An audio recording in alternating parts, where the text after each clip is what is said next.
I would like to introduce our next speaker, the director of the American Museum of Science and Energy, Alan Lowe. Thank you so much. Thank you so much. Good afternoon. It's a real pleasure to join you here today. I want to thank Warren and his team for putting together a great conference on an important topic and for what you do every day to preserve and make our history available in this community. The American Museum of Science and Energy Foundation is happy to, in a small way, help with this conference as a sponsor. And I got to note, it's really good to be here with some great friends and colleagues from the past.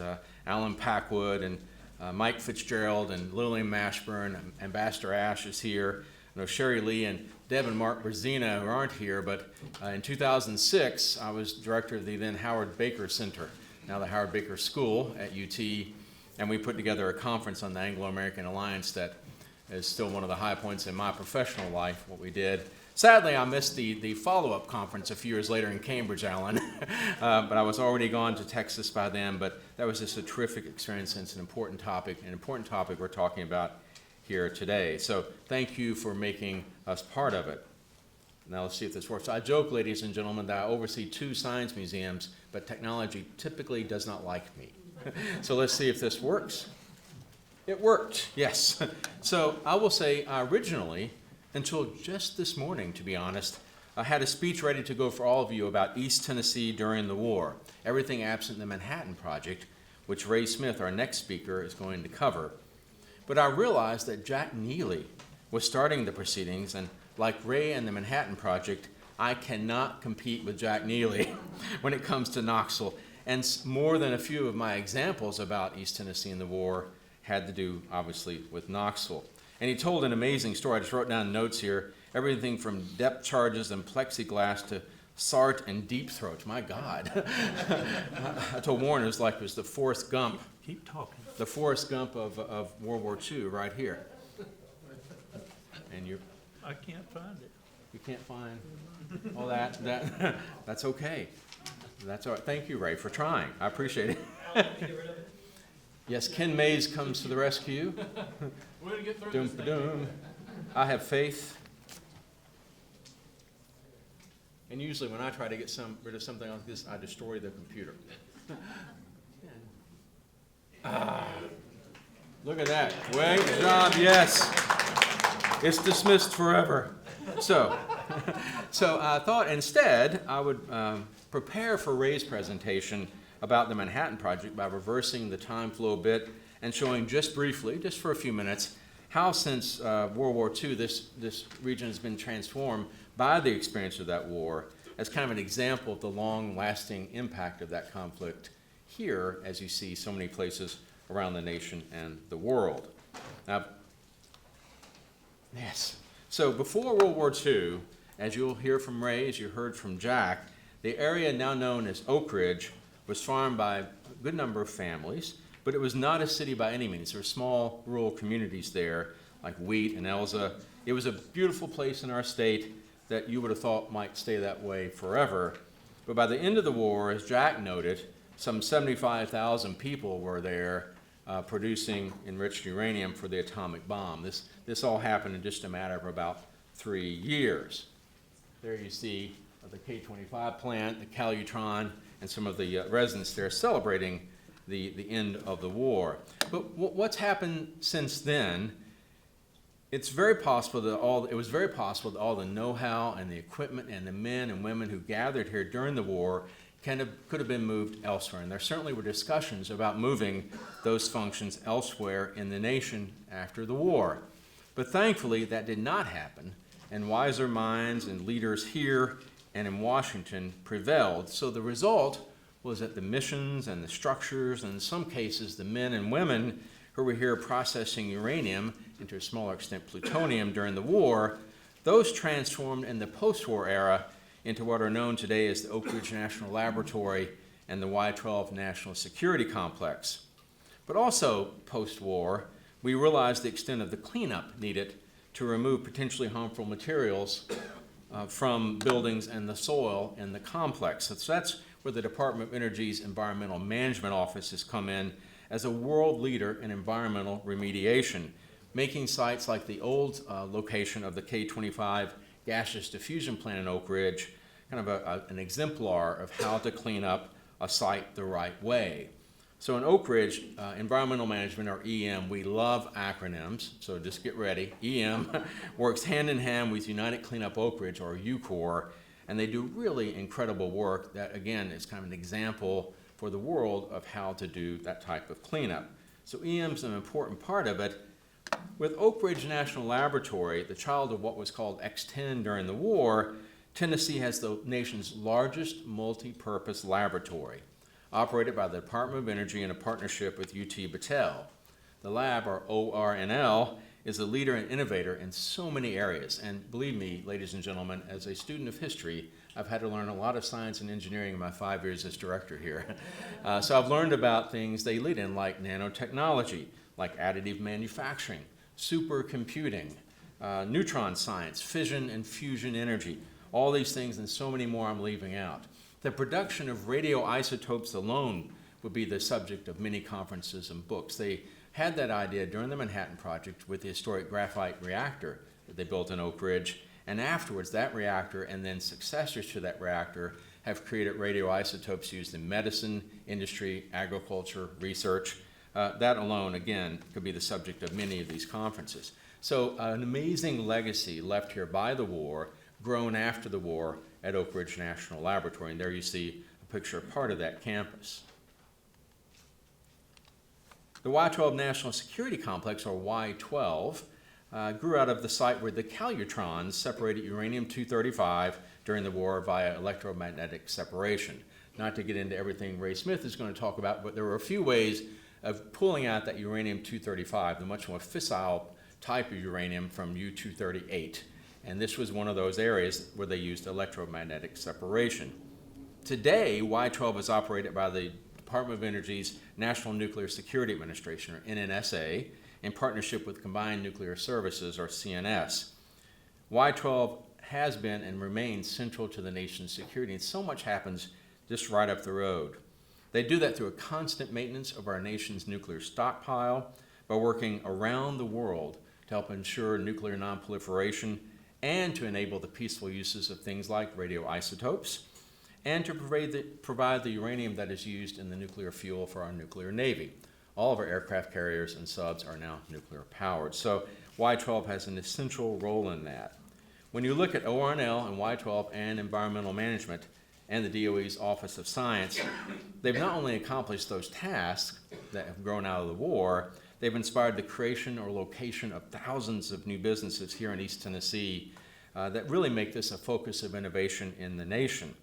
In the ongoing nuclear renaissance, which is happening right around us right now, over 100 companies now are in East Tennessee working to advance fission and fusion energy for the future. When you add in the connections with UT and other academic institutions, the partnerships they have with K-12 schools and amazing museums like ours, and the economic impact on our cities and counties, you see the transformative effect of these massive organizations that really had their genesis during the Manhattan Project right here in East Tennessee. So we help tell these stories every day at the American Museum of Science and Energy and the K-25 Atomic History Center in Oak Ridge. They give us an unparalleled, I think, platform to teach lessons of STEAM, science, technology, engineering, the arts, and mathematics, to people of all ages. But none of that would have happened. None of it would have happened if Leslie Groves had chosen some other location in the United States for processing uranium. And none of it also would have happened if good people here had not lobbied to keep and expand those functions post-war, and if great partnerships like the one between UT and the lab had not been created over time. All these things came together to be transformative. For us then, the war was revolutionary. The work they did here in so many ways helped create the Tennessee we know today, but I know we're not alone in that respect. We live in a world, in part at least, in large part, created by the Second World War. I think its ramifications continue not just to ripple, but to crash over our political and economic, our cultural, our social landscapes, and I'll add our individual landscapes, if that's a phrase. I think many of us have that family history in the war as well. I had a father who took part in the occupation of Japan, a stepfather and a grandfather who fought in the South Pacific, two uncles who fought in Europe, and a great-uncle killed in the Battle of Okinawa. These are stories I grew up with. It was part of our daily lives that we talked about this. You know, President Roosevelt said, "Powerful enemies must be outfought and outproduced." In an era of total war, conflicts are won on the factory floor and on the battlefield. During the Second World War, we know that 16 million Americans went to war overseas, and 24 million entered war industries here on the home front. The level of effort required by all the Allies, truly hard to grasp, and seen here in microcosm in East Tennessee. As you heard from Jack, Knoxville was front and center in many of those efforts. Other places too, down in Chattanooga, they had the Volunteer Army Ammunition Plant with over 400 buildings dedicated to producing and storing TNT. Up in Kingsport, Tennessee Eastman oversaw the world's largest producer of high explosives, Holston Ordnance, all supporting this Allied effort and those Tennesseans fighting overseas. If I have my numbers correct, I think around 300,000 Tennesseans fought. 5,731 of them would give their lives for all of us. Now, I invite you all to come up to Oak Ridge. I know Ray Smith is going to tell you so much more and so much more interesting information than me, but I want you to come up to Oak Ridge, experience our community, visit our museums, the American Museum of Science and Energy and the K-25 Atomic History Center. Here you see some photos of those. The young lady with the hair standing up, that's something called the Van de Graaff generator at AMSI. It's been there almost since the beginning. I go anywhere in the country and say I'm director of AMSI, they'll say, "Oh, I've been there and I had my hair stood up." That's the bottom line. I was in this tiny shop in the middle of Illinois, and I said I was visiting from Oak Ridge. Someone said, "Oh, I've been to Oak Ridge. I went to this museum and I got my hair stood up." I said, "I'm the director there. That's our museum." So please come up and do that. We have many other things. If you come up there, you'll see this history. You'll see the science that came out of it. You can also go to great places like the Children's Museum of Oak Ridge, the Oak Ridge History Museum, the Scarborough Community Center, the Manhattan Project National Historical Park. And I should note also that we manage for the Department of Energy their public facilities bus tours, usually March through November, that time frame, 3 days a week. And you get to go to the K-25 Atomic History Center. In a normal year, you get to go to the historic graphite reactor at Oak Ridge National Lab, and then to the Y-12 Visitor Center. So you can all check out all that on our handy-dandy website, amsi.org, k25historycenter.org, and listen to our podcast, AMSIcast. One of the wonderful guests on that podcast is Alan Packwood, who's talked to me about Churchill and science. It's been a little while ago now, but yeah, we have about 80 episodes on there, many topics relevant to our topic here today. So with that, thank you for having me. I'm going to turn the microphone over to AMSI Foundation board member and the historian of Oak Ridge, Ray Smith. Thank you.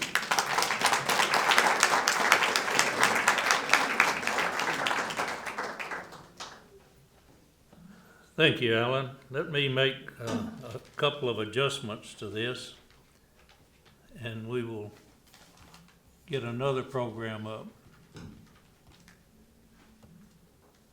I'm almost sure I can do that. Well, we made it that far, didn't we? Very good. Let's see how much further we go. We have a couple of more technical adjustments that I'll make as we're going along, but I'm hoping you're going to get some insights into Oak Ridge during the Manhattan Project that maybe you haven't seen or heard of before. However, as I have a presentation, it's going to be Ed Westcott photographs, as you might expect, and it seems a bit formal, but I'll guarantee you, if you will ask me a question, I will go down a rabbit trail I hadn't planned, but it will be a better presentation for all of us. So don't hesitate to interrupt me. Now, let me introduce this topic by picking up on something that Jack Neely said about TVA being here and all of the reasons. I mean, think about it. Was it 4 or 5 or even more dams that were built? Much of that to supply electricity to Oak Ridge. Is that some of the reasons that this place was chosen? He talked about a rural area, and you hear him talk about inland from the sea, those kinds of things. Let me tell you what may be closer to the truth.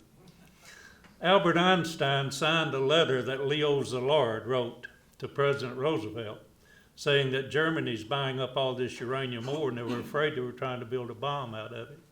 Leo's the Lord knew that President Roosevelt wouldn't know who he was, but he would know Albert Einstein, so he got him to sign the letter. I learned just a few weeks ago from General Grove's grandson that President Roosevelt never read the letter. They gave it to Alexander Sachs, and Alexander Sachs was a close friend of President Roosevelt. He wrote a one-paragraph executive summary and put it on top of the letter. When he gave it to the president read the paragraph and said, "What you're telling me is Germany is trying to make a big bomb to drop on us." And he said, "Yes, sir, that's right." He said, "Well, we need to make it first." So he took that and started the Manhattan Project. General Groves was put in charge of it. Groves had just finished building the Pentagon, so he knew how to put a large construction project together. He knew how to get private industry involved, and he knew how to spend money. So President Roosevelt also called in Senator McKellar, and he said, "Senator, I need to put a large amount of money against the war effort, and I can't let the press or anyone know how much it is or what it's being used for. Can you help me with that?" Senator McKellar said, "Yes, Mr. President, I can do that for you. Just where in Tennessee are you going to put that?" That might have more to do with us getting selected here in East Tennessee than any rivers and valleys and ridges and proximity to a dam. Al and I had an opportunity to talk and interview Senator Howard Baker before he passed away. We took a television camera up to his office in Huntsville, Scott County, set the now back then, we'd do it on our iPhone today, but back then we had a big camera. We set it up in front of his desk, put him behind his desk and said, "Okay, Senator, tell us about your connection to Oak Ridge." He said, "First, let me tell you how that place was chosen." And he went into that Senator McKellar story in the most flamboyant way you've ever seen.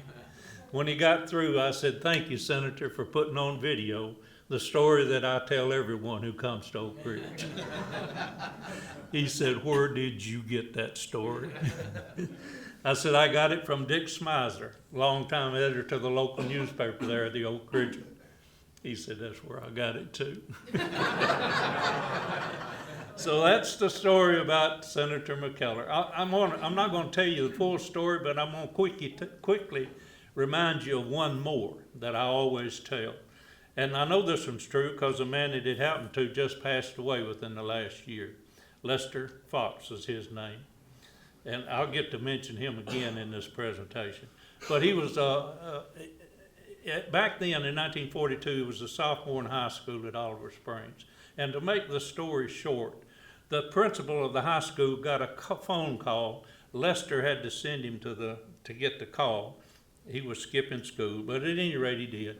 And when he got the call, he came back to the school and he called all the students together in an assembly. He said, "I've just gotten a phone call from Senator McKellar. He wants me to tell you to go home and tell your parents you're going to have to find another place to live. The government's going to take your property for the war effort." Now Lester swears that's the way those 3,000 people first learned they were going to have to get off of nearly 60,000 acres in order to make room for the Manhattan Project. And they did. They got off in a matter of days, some of them, to make that project happen. Now, let's talk a little bit about how Oak Ridge is laid out. If you look at that, you'll see the actual Clinch River runs right along the edge on the east side, along the south side, and on the west side. And then the city of Oak Ridge is up at the top. Y-12 is just across Pine Ridge. Oak Ridge National Laboratory is down in Bethel Valley, and the East Tennessee Technology Park Heritage Center, which was the Y-12 or the K-25 gaseous diffusion plant, and the S-50 thermal diffusion plant are located there. So that kind of gives you a lay of the land for what was taken for the Manhattan Project, the Clinton Engineer Works. Kingston Demolition Range. Isn't that amazing? General Groves didn't like that name, so he made them change it. He said it's too close to what we're doing. Call it the Clinton Engineer Works. So this is the K-25 building in 1945, largest building in the world under one roof at that time, 44 acres. What's left of it today is the footprint. And they're building a viewing platform right down at, we're looking at it in this view from the north looking south. The viewing platform will be down at the south looking north, over on the east wing. And you'll be able to see the footprint of that large building. Now they're going to put up poles at the corners to show you the height of the building. DOE doesn't know this yet. Well, if they know it, they're not saying anything about it. But my goal is to have them put mirrors up on top of those poles, and let's have a laser show at night that will show you the size of the building. So we'll see if we can, Alan, if we can make that work. Has to be cheap. They won't spend much money on it. But the K-25 gaseous diffusion plant was a continuous operation, and it could operate for a tenth of what it cost to run Y-12. Y-12 was a batch process and had 22,482 people working there in August of 1945. By December of 1946, the K-25 process could produce highly enriched uranium weapons grade. And that's where all of the nation's highly enriched uranium that we have today came from, is the K-25 gaseous diffusion process. Operated from 1945, actually March of 45, until 1964. And we still reprocess and reuse the highly enriched uranium produced in this one building over that 20-year period. This is the S-50. This is a plant that most people never know about. It was a thermal diffusion plant. And when they were building the K-25 plant, they needed a source of electricity, and they were afraid they weren't going to get enough from TVA. So they built a power plant. It was actually the world's largest steam power generating plant at the time. And they were trying to get the K-25 gaseous diffusion process barrier material to work, and they were having trouble with it. By the way, that barrier material, in a space the size of my thumbnail, there's 1 million holes, all the same size, equally spaced, and that 235 and 238 gets pumped through as uranium hexafluoride gas, and the 235 goes through just a little easier, a little faster than the 238, because it's 3 neutrons lighter, and it'll go through a little faster. But that's how the K-25 process worked. They couldn't get the barrier working. So Robert Oppenheimer heard about the Navy. Now, Oppenheimer was out at Los Alamos. His brother, Frank Oppenheimer, actually lived in Oak Ridge and worked in Oak Ridge at Y-12. And Robert Oppenheimer visited here. So he knew about Oak Ridge, what was going on. And he was trying to get this uranium out to Los Alamos. And Y-12 was slow as molasses, you might think, because that 1,152 calutrons operating for about 18 months to get enough uranium for Little Boy, less than a gallon, about 60 kilograms. 140 pounds approximately, but a very small amount. That's why Great Britain came to the United States and said, look, we know we can make a bomb out of uranium-235, but getting that material is so difficult. It will require so many resources. We don't have that resource. You do. You make the bomb and we'll send our scientists over to help. And that's exactly what they did. But Oppenheimer knew that the Navy was experimenting with thermal diffusion. And he told Groves, he said, look, the hard part of getting this uranium-235 separated is getting it from 0.7% up to 1, 2, or 3%. Once you get it up a little bit, it starts getting easier. In 1,000 pounds of uranium ore, there's only 7 pounds of uranium-235. So he said, you can't get that barrier working. You've got the steam. Let's make a thermal diffusion plant. So General Groves went to the contractor and said, I need you to build me a thermal diffusion plant. I need it built right by that steam plant. and I need it in 90 days. The contractor said, that's impossible, it can't be done. Groves looked him in the eye and said, you've got 80 days. They built it in 76 days, operated it for about 3 months, and it's calculated that by getting that little bit of feed material to go into the Y12 beta cations, the second stage, and then into the gaseous diffusion process, which in turn fed material into the electromagnetic process, the cations at Y12. It's calculated that it shortened the war by about 3 weeks. So that's the kind of things. And again, from General Grove's grandson, he told me that his grandfather would only allow himself 1 hour to make the most difficult decision. Think about the kind of decisions General Groves was making, one right after the other, whether to have a gaseous diffusion plant and an electromagnetic separation plant. He once said, if that K-25 thing don't work, I'll be testifying for Congress for the rest of my life about a big white elephant we got down in East Tennessee. But it worked. This is the graphite reactor, what's now the Oak Ridge National Laboratory. The reactor itself is in this building here, and that's what the front of it looks like. And the graphite reactor was built to prove that you can produce plutonium in a uranium reactor. Plutonium essentially doesn't exist in nature. But if you put uranium reactor into operation and you allow that to work, it will produce plutonium. The uranium-238 changes into plutonium-239. And they proved that you could produce that here in the graphite reactor. Sent just a small quantity of it out to Los Alamos. And then they built 3 large reactors up in Washington State at Hanford.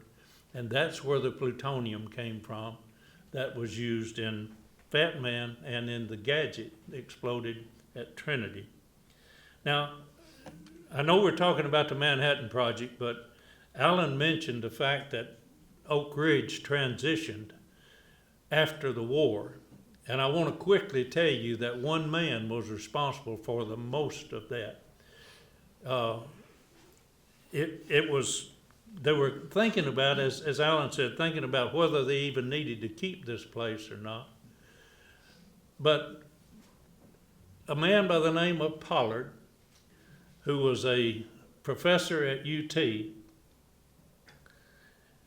wanted to get the graphite reactor named a national laboratory. He and one other person, and I can't remember the other person's name, they left UT, took a leave of absence, and they started campaigning to get a national laboratory designated in Oak Ridge. Now, at this time, they were forming national laboratories in New York, Chicago, California, but not in the South. The political spectrum just was not supportive of what was needed to make a national laboratory in a fairly rural area in the South. So he got 14 southern universities to form a consortium and succeeded in the political difficulties required to get the Oak Ridge National Laboratory designated as a laboratory in March of 1948. So he went on to lead the Oak Ridge Associated Universities, started out as the Oak Ridge Institute for Nuclear Studies, and evolved into Oak Ridge Associated Universities. And I'll give him credit for making Oak Ridge able to stay here and for the laboratory becoming a national lab. Now, the individual that gets the credit for Y12 and the national security complex there is Jack Case. Jack Case was the director of the Y12 for the longest director we've had, or manager they call it.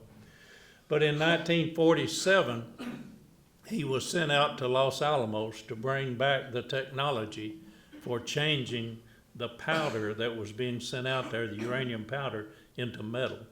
He brought that technology back, and they began to produce the metal, uranium metal parts for the bombs that were being built after the Manhattan Project, and continued even in 55 to 63. They produced the lithium-6 that was needed to make a hydrogen bomb. And that has continued to be WWII's primary mission over these years, this technology of making uranium metal and producing bomb parts. The Oak Ridge graphite reactor, X-10 graphite reactor, also is where the first nuclear medicine was produced. Interestingly enough, the isotopes that were used to produce that nuclear medicine came from Y-12's calutrons, and I'm going to show you those in just a minute. But I want you to see this. This is the castle on the hill. This is the administration building where actually Colonel Nichols ran the entire Manhattan Project from right here in Oak Ridge. He had responsibility for Hanford, Washington. He had the administrative responsibility and facilities responsibility for Los Alamos. Oppenheimer had the scientist portion, but the rest of it was Nichols, and he ran Oak Ridge. He did the day-to-day activities. Groves was up in D.C. doing the political and making the decision. Colonel Nichols, that's the one criticism I have of Oppenheimer, the movie that Christopher Nolan made, a very good movie, but he did not portray Nichols appropriately. Nichols never had an office in Los Alamos. He went out there twice, March of 1943 and April of 45. He did have that conversation with Oppenheimer about his security clearance, told him he better be careful who he associated with. But that conversation happened in Chicago, not Los Alamos. But I can see Christopher Nolan saying, look, I got a one-sentence scene I need to make. Do I build a Chicago set, or do I just let that happen at Los Alamos? I would have done the same thing. Yes, please. The castle on the hill, can you orient that to modern Oak Ridge? I can, if you're, let me use this pointer. If you're looking now, this is the castle on the hill, and you're actually looking toward Jackson Square. So you're looking north. Those are the Cumberland Mountains. You're looking north to a little bit northwest. But that's Jackson Square, and those are the dormitories, all of the dormitories but one. Actually, it's not a dormitory, it's an apartment building. All the dormitories are gone. By the way, when Bill Wilcox came here in 1943, he looked at those 15 dormitories, and he and his buddy said, some of them have got M's on the front doors, and some of them have got W's. Well, they were smart enough to know that's men's and women's, so they counted them. There were 5 men's dormitory and 10 women's. They said that's pretty good odds. But that's the direction you're looking. You're looking north toward Jackson Square. And where would the high school be now? The high school is right here. Okay, that's the guest house. That's the chapel on the hill, and that's the high school. That's Blankenship Field, still being used today. The high school's gone. It's down on the turnpike. Thank you for that. Yes, ma'am. So, is the castle on the hill still there today? No, it's been torn down. It's the parking lot of the federal office building. The federal office building was built in the 70s, and they tore down the castle on the hill. Okay? Excellent. Thank you much. Yes, please. Point out Big Ed's. Right about there. Best New York style pizza you'll find anywhere. Maybe even in New York. Do you know Big Ed's Pizza started in Huntsville, Alabama? And there's still a Big Ed's Pizza in Huntsville, Alabama. He came to Oak Ridge in 1970 and became an institution, hiring all these high school kids. And then when he passed away, his son ran it. And after he passed away, his daughter-in-law now runs it. She has real plates and gets credit cards. He never would do that. He used paper plates and wouldn't take any credit cards. Any other question about the Manhattan Project? All right, let's move on. This is Happy Valley. It was about 15,000 people living just on the south side of Highway 58 across from K-25. It was the construction site. And it was torn down almost immediately after K-25 was built. So it's just a wooded area now. In 2006, the History Channel came to me and said, we want to make a movie about Oak Ridge. We want to call it The Lost City of the A-Bomb. Can you find us a lost city? I said, yeah, I can. So I let the mayor of the town go up through the woods and find an old fire hydrant. That was our lost city of the A-Bomb. That thing's still on History Channel now. It's got another name. But what I'm so proud of, I got 40 minutes out of an hour's program, and Los Alamos only got 20. So this is some of the streets in Oak Ridge. They talk about the mud. That is West Fonts Road off of Florida Avenue. By the way, Oak Ridge is laid out. The turnpike runs down in East Fork Valley. Outer Drive and West Outer Drive runs up on top of the ridge, Black Oak Ridge. If you want to get between either of those streets, you've got to find a street that has the name of a state. And almost always that will run between those. There are no, you don't make any circles or go around any blocks in Oak Ridge. If you want to go to a street that starts with an F, then you need to go to Florida. All of the streets on Florida are going to start with an L. So that's the way the city's laid out by Skidmore, Owens, and Merrill. Now, Jack mentioned earlier about Stone and Webster. Stone and Webster built the Y-12 plant, and they were given the assignment to build the city. They took General Groves a preliminary plan that was just laid out in blocks and just indiscriminate of the lay of the land. He looked at them and said, you don't know what you're looking at here. You don't have a clue. You can't build a city there like that. So he took it away from them and gave that contract to Skidmore, Owens, and Merrill. And they laid it out according to the lay of the land. Did a good job. Laid out about 7 areas that are, like Jackson Square is one of the main commercial areas. And then you've got the Grove Center, named for a grove of trees, not General Groves. And then you've got Jefferson Center, and you had Elm Grove, you had Cedar Hill, those kind of places where there were schools. And by the way, he hired Alden Blankenship and told him to build the best school system in the nation, pay the teachers the same salary they would get if they were in New York City. And he had 10 schools built in Oak Ridge in just a matter of months. But that area is laid out by Skidmore, Owens, and Merrill. A few years ago, we had an opportunity to preserve the guest house. And the way we had that, I'm on the Tennessee Historical Commission, and our state historical preservation officer told me, he said, Ray, if they can't use, DOE can't spend all the money they want to preserve K-25, which they couldn't. They'd let it go, and it had mold and mildew in it, and it was going to be very expensive to preserve that building. They can transfer that money and do something else.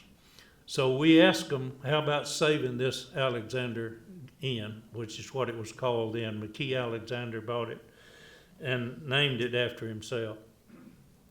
So it was in sad state of disrepair. It was falling down.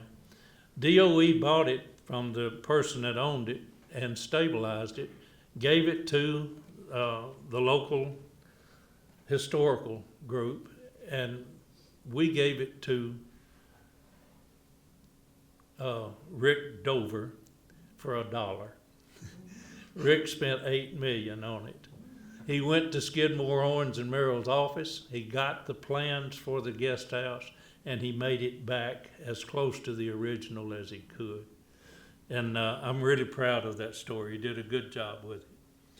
These are some of the flat top houses that are up near what's now the Children's Museum of Oak Ridge. It was the Highland View School at the time. Those flat tops are still there. Actually, about 85 to 90% of the houses in the east end of Oak Ridge around Jackson Square, and this is up at Highland View, they're all original homes. The Atomic Energy Commission transitioned the city of Oak Ridge from a government town to an incorporated city of Tennessee in 1959, and they sold the homes to those people living in them. Most of the homes now have either concrete, have brick, or have aluminum siding, but many of them are still original homes. They just look a little different. I have about 3 or 4 that I can show that are very close to originals. They brought in anything they could, trailers, anything, to make room for 75,000 people. Jack mentioned the buses running between Knoxville and Oak Ridge. There were actually 850 buses.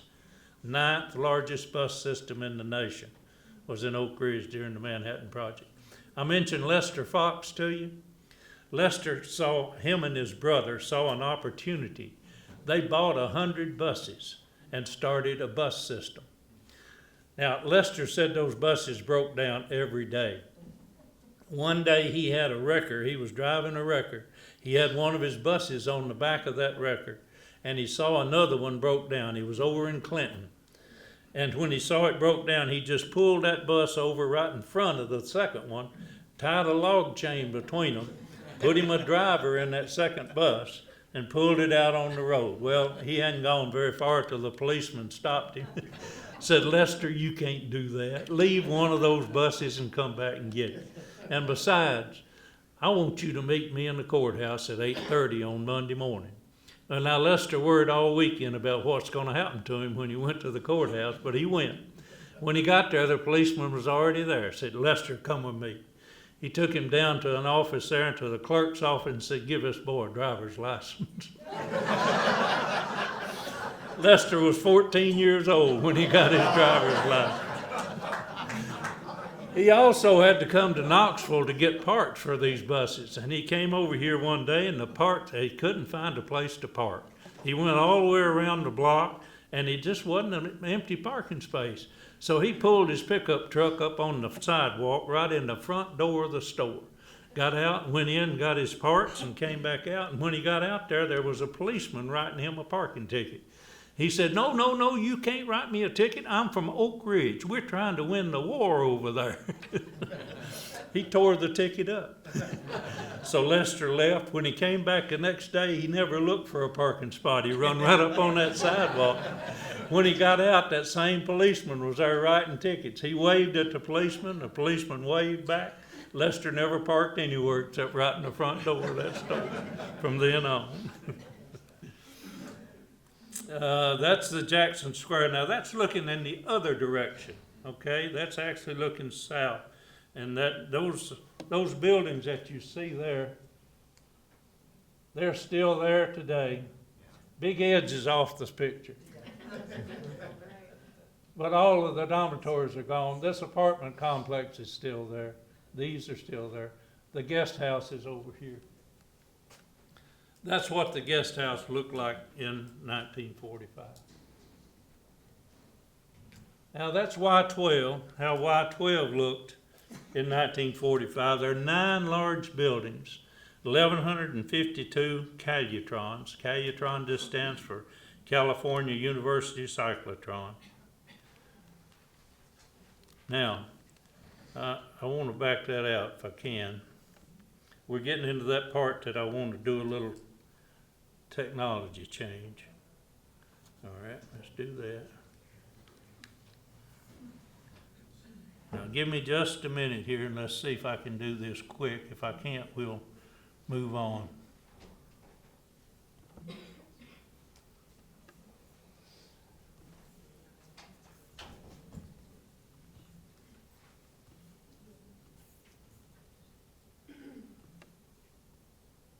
We're getting real close.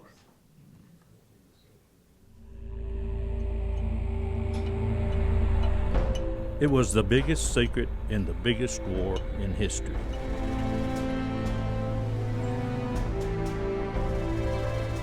In the early 1940s, thousands of people from all over the United States poured into a quiet farming valley in East Tennessee. And 3 sites mysteriously named Y-12, X-10, and K-25 began work to end the deadliest global conflict in human history, World War II.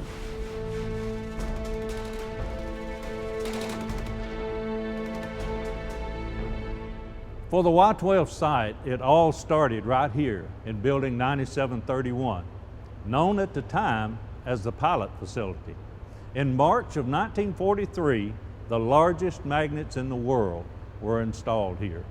They were used for a special separation effort to get an isotope that was really needed for the war effort. Calutron is what it was called. And this is the first of many installed here at Y-12. Now, just what is a calutron? Well, it's a mass spectrometer, basically a giant electromagnetic device for separating isotopes. Nobel Prize winning physicist Ernest Lawrence invented the calutron in California. It's named after the electron magnet cyclotron at the University of California, Cal-U-tron. Here's how it works.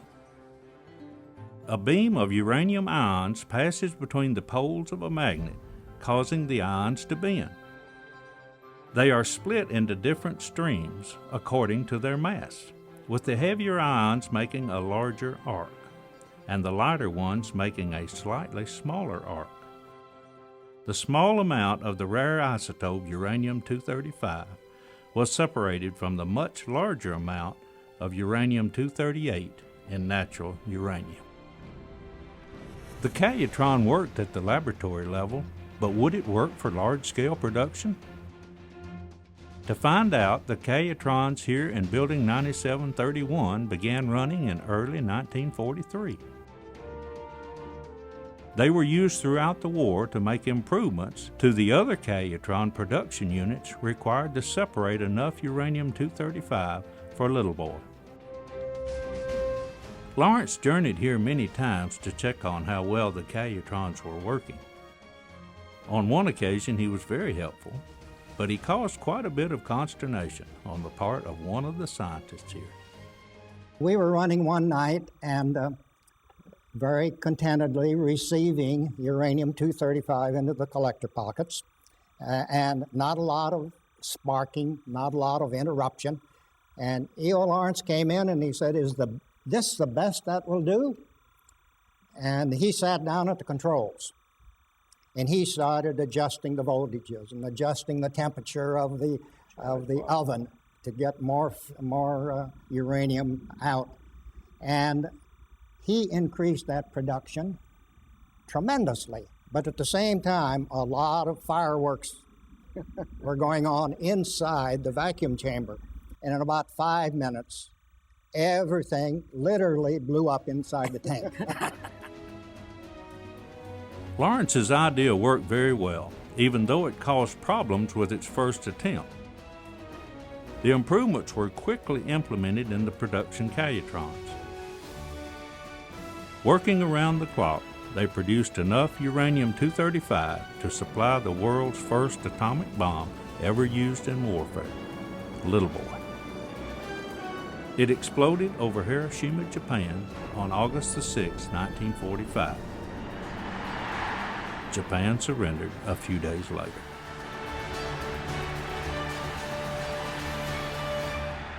With the end of World War II, Y-12's first mission was completed, but there were many more to come.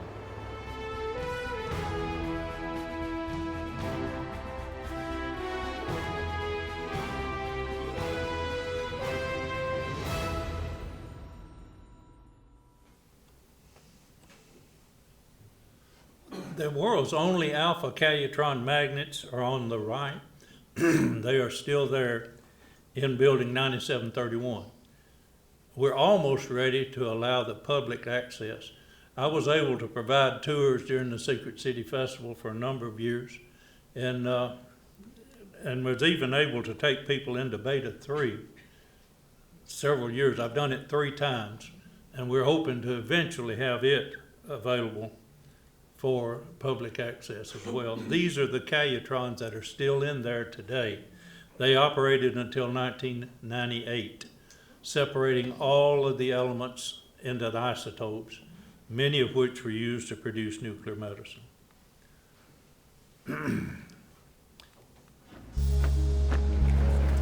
In the early 40s, the world languished under the dark clouds of war. But at last, a ray of hope began to emerge as the United States mobilized to lead the Allies in the greatest war ever. Amid the relentless destruction of war, we also found ourselves in a high-stakes chess match involving strategy, logistics, and technology. To regain ground lost to German engineering, America began pouring massive energy and resources into machines and technology. And in shadowy locations across the U.S., mysterious work began on what could become the ultimate game changer. A small team of world-class physicists were joined by planners, then by chemists and engineers, then by thousands of craftsmen, women, and laborers, all led by one hard-charging general, and united in a cause that would not be denied.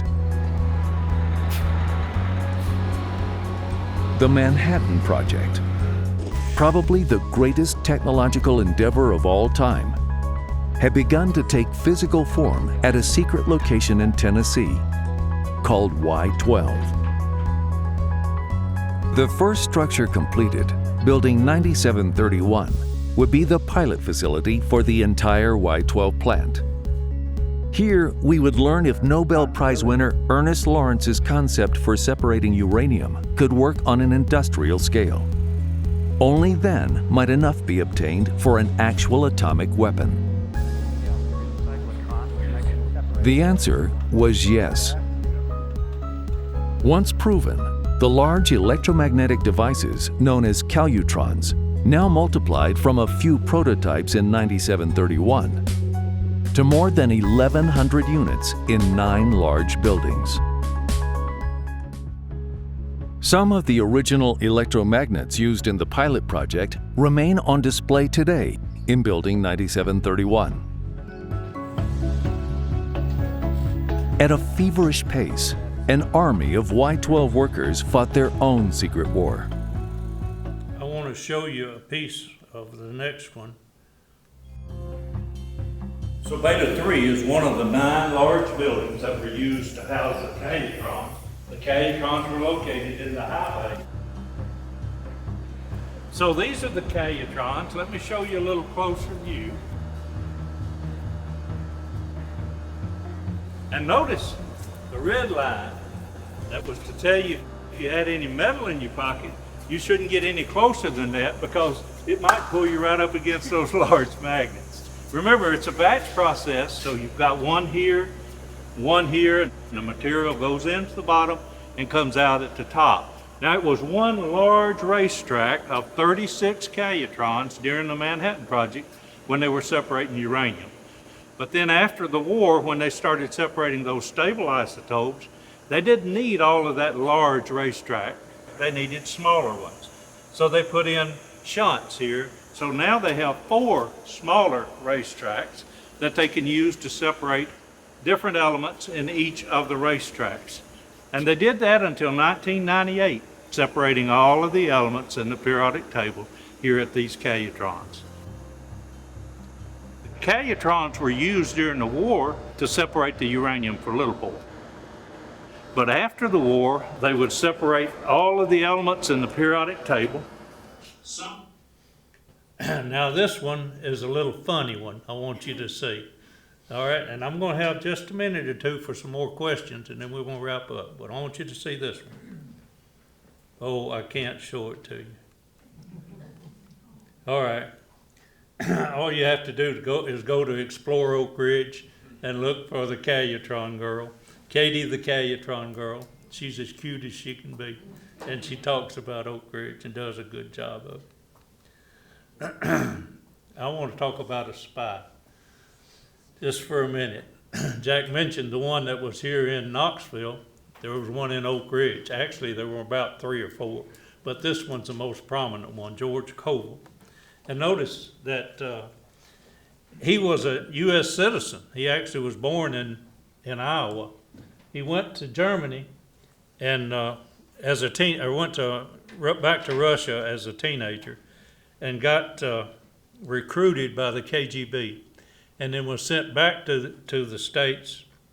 Got into the Army as a special engineer detachment, and came to Oak Ridge. And then after he died, he actually gave information to Russia about the calutrons and how difficult it was to separate that uranium. But notice here, Putin has recognized him with one of the highest, actually the highest civilian award that he can give in Russia, posthumously after he died. He was frustrated he didn't get very much recognition while he lived. There's a book that's been written about him by Anne Hagedorn called The Sleeper Agent. She came to Oak Ridge, I gave her a tour, and then she did an excellent job in researching this book. And it has a good account of George Koval. The spy that was out at Los Alamos, Klaus Fuchs, actually gave the plans to Fat Man to Stalin before we ever used it. So between George Koval telling him how hard it was to make the uranium, get the uranium, and Klaus Fuchs giving him the plans to Fat Man, that's why he reproduced Fat Man as their first bomb, a plutonium bomb, and didn't try to separate that uranium. If you want a good book about the Manhattan Project era in Oak Ridge, Denise Karenan's Girls of Atomic City is a good one I would recommend for you. Questions? Yes, please. Okay. You couldn't show Katie the Calutron girl, but you had both images of Gladys Owens, I believe. I did, I didn't know if yeah. you had anything that you could say about Gladys. Yes, Gladys Owens worked in Oak Ridge as a Calutron girl from January till August of 1945. Now, the reason she came down, she was up in Kentucky, and her best friend in high school got a job in Oak Ridge and wrote a letter and said, Gladys, you need to come to Oak Ridge and get a job. There's men down here. All the young men up in Kentucky were in the military. Gladys came down. She came back in 2004. She saw that famous picture of the Calutron girl. She's the one on the right, first one in the picture. And she said to Steve Stowe, who was the director of the museum at the time, that's me in that picture. Well, Steve called me right away and he said, Ray, I found you a Calutron girl. Now, that's where that phrase came from, folks.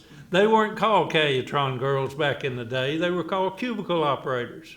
But because we started using that term and Denise wrote the book, everybody talks about them now as Calutron girls. She came with me. I took her back out to WWII, set her on a stool, made her picture. You saw it flash by when Beta 3 was up there. She came and helped me welcome 2,000 people into Beta 3 in 2005. A delicious lady, delightful lady. And she, after she'd been to Oak Ridge, I got a call from a television program, and they wanted to interview a Calutron girl. So I said, okay, I'll get you one. I called Gladys and I said, Gladys, there's a television program wanting to interview you. She said, oh, Ray, I don't get out much anymore. I said, can't you get somebody else? And I said, yeah, I can get somebody else. And we talked a minute more, and right before I hung up, she said, now, Ray, who did you say that television program was? And I said, it's Oliver North. She said, Ollie, I watch him every day. Can he come to my house? And I said, well, I don't know. I'll ask him. She said, I'll be interviewed if you'll let him do it. I called them back and I said, you can interview her, but there's only 2 conditions. One, you have to go to Kentucky to her house. And second, Oliver North has to do the interview. They agreed and came and did it. She called me after they left, said, Ray, you made my day. Ollie was here. Yes, sir. We were recently in Oak Ridge and took the bus tour. Okay. Highly recommend that. Yes. But we were told that what you produced for the bomb was put in a briefcase. Yes. And a guy took it to Chicago on Yeah. a train and Yeah. then switched. That's right. What happened is there were small gold-lined coffee cup-sized containers that uranium powder was put in there. 2 of them put in a briefcase, strapped to an Army lieutenant's arm, dressed him up to look like a salesman, put him on a passenger train here in Knoxville, went up to Chicago. When he got to Chicago, he handed that suitcase or briefcase off to 2 other officers who took it out to Los Alamos. Now remember, Groves believed in compartmentalization. He didn't want them to know where it was coming from, and he didn't want them to know where it was going. So he had them to drop it off in Chicago. But that's the way all of the uranium for Little Boy got transported, was in a briefcase. Yes, sir. Well, briefly, when the Cayetron girls were sitting there working, what were they doing? What were they doing? Interesting you would ask me that. Gladys asked me, she said, Ray, I never did know what I was doing. Can you show me? I said, yeah, I can show you, Gladys. So I opened up one of those cabinets. I said, Gladys, when you were adjusting those knobs, and that's what they did all day. They adjusted the knobs to keep a meter on a certain point. Let it drift to a control point, adjust the knob to bring it back. What that's doing is getting the most amount of the uranium-235 in the little containers up at the top. And they were reading the current off of it to get it maximized. And I said, when you were adjusting that knob, you were changing the value of a rheostat down here. She reached over and tapped me on the arm. She said, Ray, I still don't know what I was doing. But I know if I had any bobby pins in my hair, they'd just go and go stick to the walls somewhere. Largest magnets in the world at the time. Yes, ma'am. Can you talk again about what was the difference of output of uranium from K-25 versus Y-12? And you went over very well what happened to Y-12 after the war and what they continued to do. What did K-25 continue to do after the war? That's an excellent question and another entire presentation. But no, quickly, the way that process worked at Y-12 was a batch process, 1,152 of them. K-25 is a continuous operation. You feed that gaseous material through 3,000 stages. And by the time it's done that, it will have enriched the 235 to up into the 90%. Now what K-25 did was continue to do that. By December of 1946, it was capable, and it run continuously, and never shut down for 20 years. And it was capable of producing uranium that was 90+% uranium-235.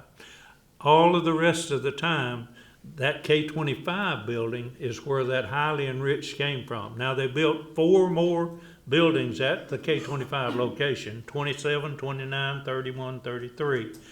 They also built a gaseous diffusion plant at Portsmouth, Ohio, and at Paducah, Kentucky.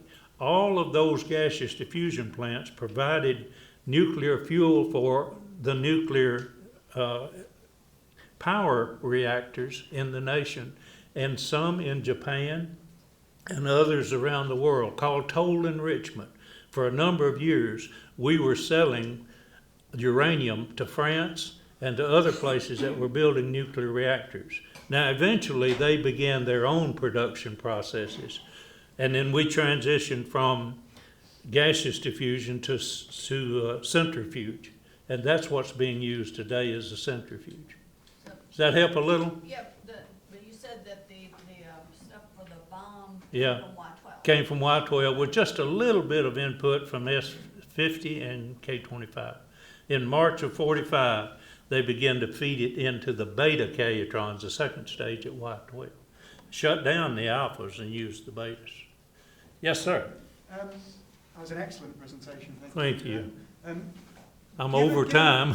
Given the more limited knowledge that they had about the effects of radiation in Yes. 1944, 1945, how safe was it? You can hold highly enriched uranium in your hand. It doesn't give off radiation, just a very little bit of alpha, and it'll be stopped by your skin or a piece of paper. Now, you don't want to eat it or inhale it. Any radiation inside your body is not good for you.